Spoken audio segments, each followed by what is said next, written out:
Hello बच्चों, let's read the question first. हमारा question एक पैराग्राफ बेस्ड क्वेश्चन है। Paragraph is about manufacturing industries, जो कि मॉडर्नाइजेशन ऑफ एग्रीकल्चर में हेल्प करती है और it is also the backbone of our economy and it also हमारा डिपेंडेंस कम करती है एग्रीकल्चरल इनकम पे by providing jobs in primary and in secondary and tertiary sector. Industrial development एक प्री कंडीशन है eradication of unemployment and poverty की हमारी country से, and the it was a basic philosophy behind public sector industries and joint venture sector in India. It was also aimed at bringing down regional disparities by establishing industries in tribal and backward areas. किसी भी country का जो development होता है वो basically depend करता है manufacture good के एक्सपेंशन पे, जो कि कंट्री का ट्रेड एंड कॉमर्स बढ़ाता है, जो अल्टीमेटली फॉरेन एक्सचेंज बढ़ाता है.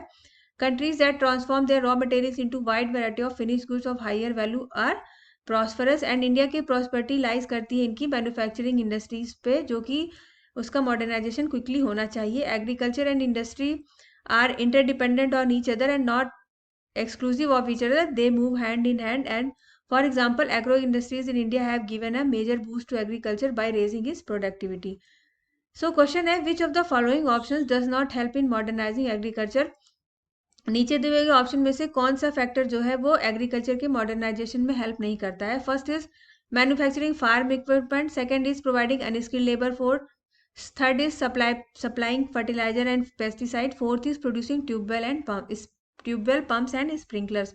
सो करेक्ट ऑप्शन बी है, क्योंकि अनस्किल्ड लेबर जो है उनके पास कोई स्किल नहीं होगी कि वो modern equipment and tools and technology को यूज कर सके या ऑपरेट कर सके और एग्रीकल्चर प्रोडक्शन में हेल्प कर सकें.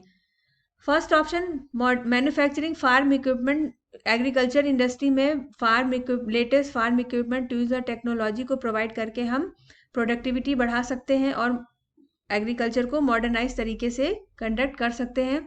Supplying fertiliser and pesticide, high quality के फर्टिलाइजर और पेस्टिसाइड यूज करके हम सॉइल की फर्टिलिटी बढ़ा के अल्टीमेटली एग्रीकल्चर प्रोडक्शन को बढ़ा सकते हैं. And producing tube well pumps and sprinklers, pumps modern types of pumps, tube wells, sprinkler etcetera irrigation facilities को यूज करके हम इरिगेशन में आने वाले कॉस्ट एंड टाइम को सेव करके अपनी एग्रीकल्चर का मॉडर्नाइजेशन कर सकते हैं. So these three are factors which help in modernizing agriculture, and option B, providing unskilled labor force, is not the factor which help in modernizing agriculture. So the correct option is option B. I hope you understood the question very well. Thank you very much. Best of luck.